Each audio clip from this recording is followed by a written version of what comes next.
को मौका मिल गया इंद्र हिंदा के साथ में छल करने लगा। और उधर गौतम ऋषि को बताया है गंगा जी ने कि तुम्हारे घर में छल हो रहा है। भाग करके आए हैं, इंद्र को देखा है और उन्होंने अपनी पत्नी को श्राप दे दिया कि तुम पत्थर की हो जाओ। और पत्थर की स्त्री आज तुम्हारे सामने बैठी है, तुम्हारे चरणों के धूल की प्यासी। अगर तुम अपने चरणों की रज इनके ऊपर डाल दोगे तो जिससे इनका उद्धार हो जाएगा। भगवान श्री राम ने जब अपने गुरु विश्वामित्र के ऐसे वचन सुने हैं तो बताया है कि गुरु विश्वामित्र के कहने से और वो नहीं मिला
गौतम ऋषि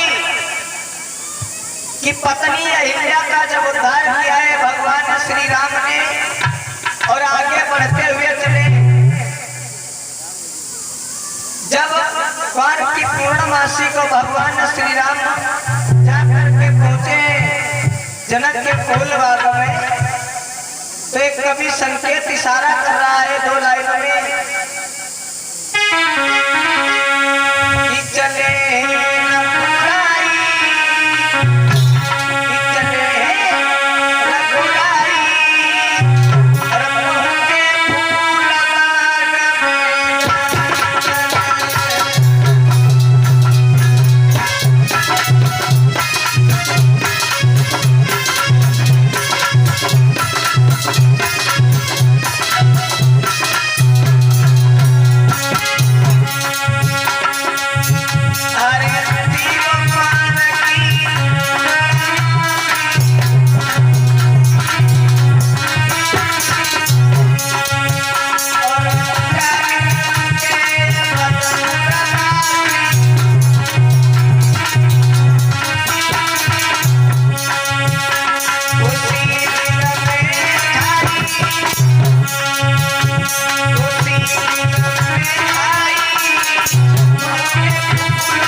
शेषावतारी लक्ष्मण गुरु विश्वामित्र के साथ में जब पहुंचे जनक के फूल बाग में गुरु विश्वामित्र ने कहा है कि बेटा राम आज की रात हम यही बिताएंगे, सुबह होगी तब चलेंगे सीता जी का स्वयंवर देखने।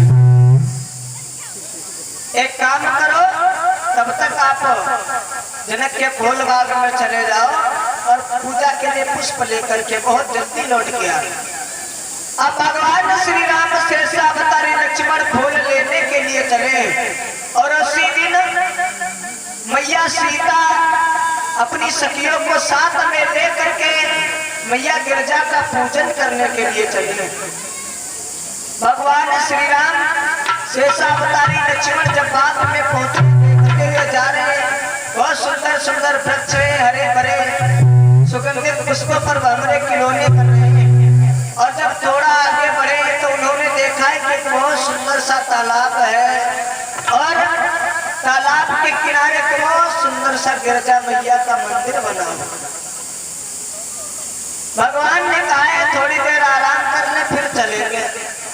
इधर सीता मैया सखियों को साथ में लेकर के पूजन करने के लिए जिस समय चली है तो एक कवि संकेत करता है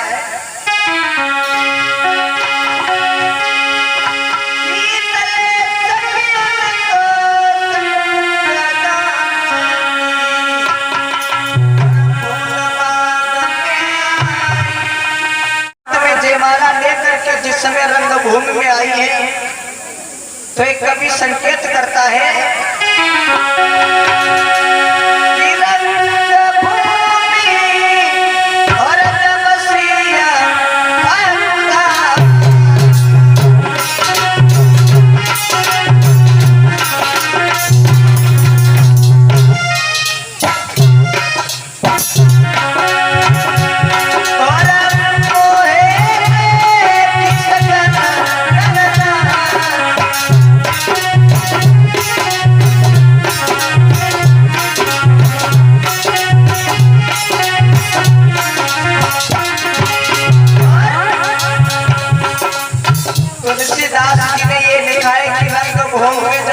पगुधारी मोहे देख सकल नर नारी। और वही तुलसीदास एक जगह ये लिखते हैं हरे मोहे नर नारी नारी के रूपा और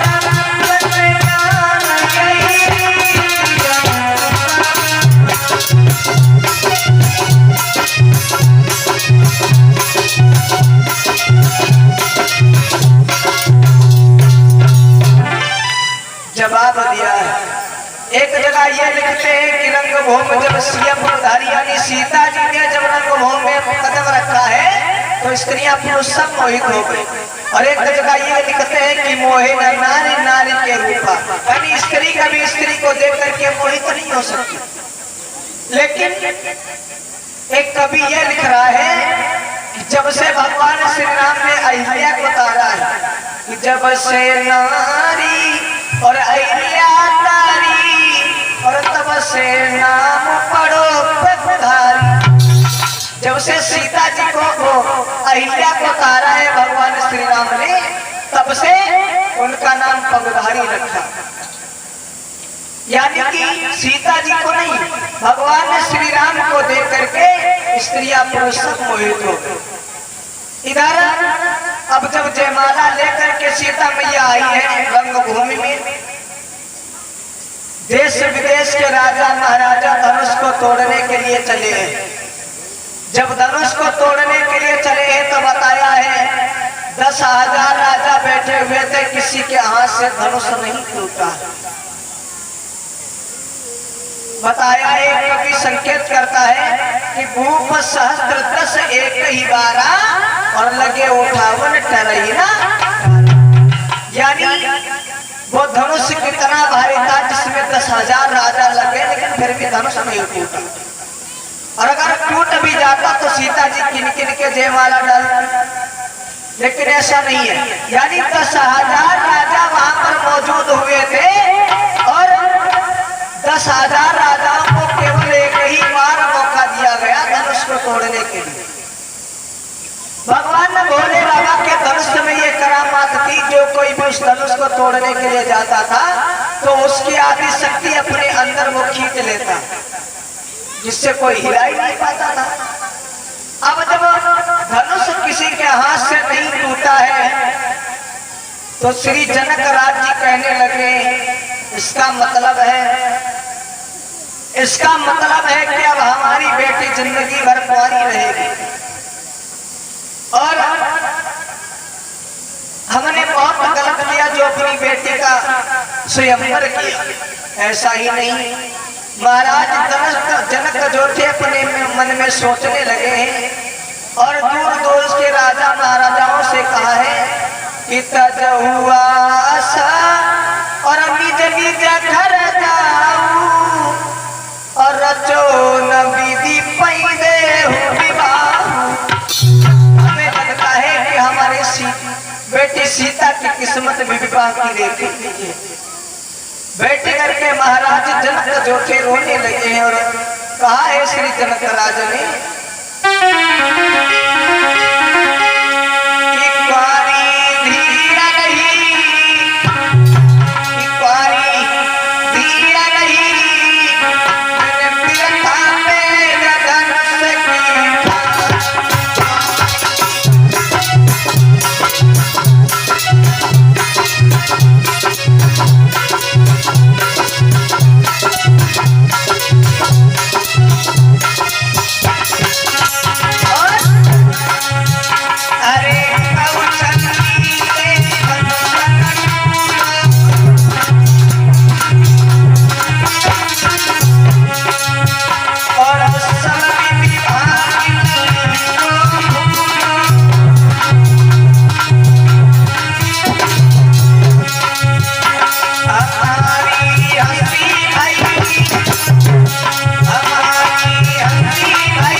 कोई वीर नहीं है और वीरों की संतानों में वो तासीर नहीं रही जो इस धनुष को तोड़ सके। इतने भी राजा महाराजा से उनका सर लज्जा से नीचे हो, लेकिन लक्ष्मण जो थे उठ करके खड़े हो गए। जवाब गए जनक क्या करे हो, इस पृथ्वी पर कोई वीर नहीं है। अरे धनुष तो बहुत छोटी बात है, अगर हमें गुरु विश्वामित्र की आज्ञा मिल जाए इस ब्रह्मांड को पूरी तरह से गेंद की तरह उछाल। ऐसा ही नहीं तो जवाब दिया है गुरु विश्वामित्र ने, लक्ष्मण आप क्रोधित ना हो, आप शांत बैठ जाओ। अब गुरु विश्वामित्र ने कहा है भगवान श्री राम से कि राम आप उठो, जनक के संताप को दूर करो और इस धनुष को तोड़ो। जब भगवान श्री राम धनुष को तोड़ने के लिए चले तो राजा महाराजा हंसने लगे, सोचने लगे अब चिड़िया चली है पहाड़ को उठा। भगवान श्री राम ने उस धनुष को प्रणाम किया है। जितने भी राजा महाराजा वहां पर आए हुए थे सभी को प्रणाम करने के बाद में, माता पिता को ध्यान करने के बाद में, गुरु के चरणों में ध्यान लगाते हुए अब भगवान श्री राम ने उस धनुष को उठाया। सबने देखा धनुष उठ तो गया, लेकिन किसी ने यह नहीं देख पाया कि धनुष कब टूटा। एक कवि संकेत करता है कि फिर पता नहीं और कब झुका धनुष आबादी गया।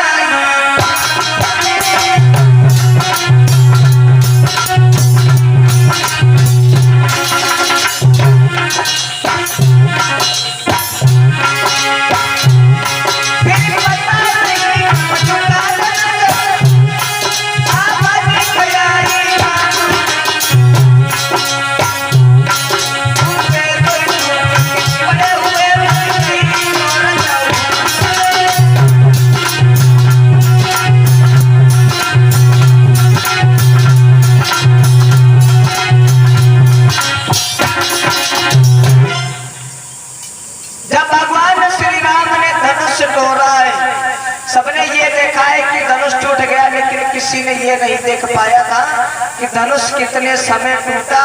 उठाते हुए सबने देखा लेकिन तोड़ते हुए किसी ने नहीं। अब जब धनुष टूटा है तो सीता जी की सखियां सहेलियां कहने लगी बहन क्यों खड़ी हो? अब धनुष टूट गया है, जयमाला लेकर के चलो भगवान को श्री राम की गर्दन में जयमाला डालो सर। अब जब सीता जी जयमाला लेकर के पहुंची जहाँ पर भगवान श्याम सुंदर को भगवान श्री राम खड़े हुए थे, सीता जी भगवान श्री राम के गर्दन तक नहीं पहुंच पाती, उछक उछक के रह जाती है। तो सखियां भगवान के पास में आकर के जवाब देती हैं, कहती हैं थोड़ा सा झुक जाओ, जिससे सीता जी जयमाला डाल और कहा है कि झुक जाइयो तनिक रघुवीर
जैसे ही भगवान झुकने के लिए कोशिश करते हैं तब तक लक्ष्मण आ गए। भैया राम, अगर ससुराल में पहली बार भौजाई के सामने झुक गए तो पूरी जिंदगी ऐसे झुके रहियो, ताकि सीधे खड़े रहो।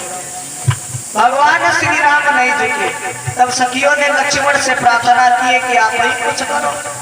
लक्ष्मण कहने लगे क्यों नहीं, अगर धनुष टूटा है तो जयमाला भी पड़ेगा।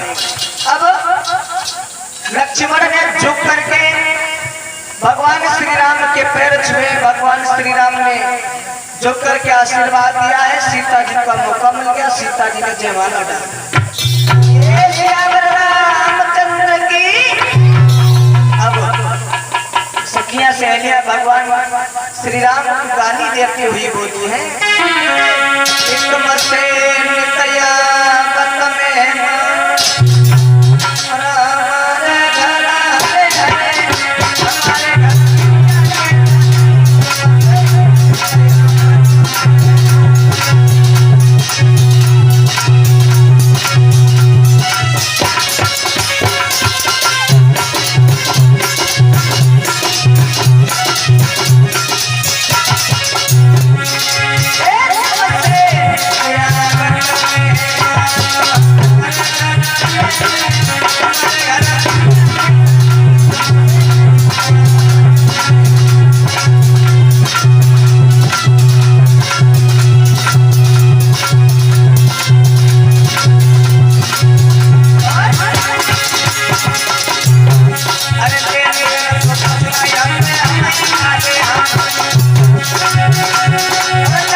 इस प्रकार से हंसी खुशी से भगवान श्री राम का विवाह हुआ है।